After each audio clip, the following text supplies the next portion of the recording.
സമാനതകളില്ലാത്ത അതിദാരുണമായ പ്രകൃതി ദുരന്തത്തിന് ഇരയായിരിക്കുകയാണ് വയനാട്ടിലെ മുണ്ടക്കൈയിലും ചൂരൽമലയിലും വിലങ്ങാടുമുള്ള പ്രദേശത്തെ ജനങ്ങൾ. ഒരു ഗ്രാമം അപ്പാടെ അപ്രത്യക്ഷമായിരിക്കുകയാണ്. 125-ലധികം പേരുടെ മൃതദേഹങ്ങൾ കണ്ടെത്തി കഴിഞ്ഞു. ഇനിയും അനേകരെ കണ്ടെത്തുവാനുണ്ട്. ദാരുണമായി പരിക്ക് പറ്റിയവരും ഭവനങ്ങൾ നഷ്ടപ്പെട്ടവരും നിരാലംബരമായ ജനം സാന്ത്വനം അർഹിക്കുന്നു. നമ്മൾ അവർക്ക് സഹായം എത്തിച്ചു കൊടുക്കാൻ ഉത്തരവാദിത്തപ്പെട്ടവരും ബാധ്യസ്ഥരുമാണ്.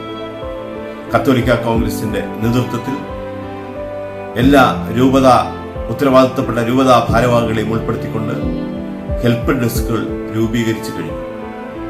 നമ്മൾ ഓരോരുത്തരും ഈ ദുരന്തത്തിനിരയായവരെ സഹായിക്കുവാൻ മുന്നോട്ട് വരണം. അങ്ങനെ നമ്മുടെ സാമൂഹ്യമായ ഉത്തരവാദിത്വം നമുക്ക് നിറവേറ്റാം.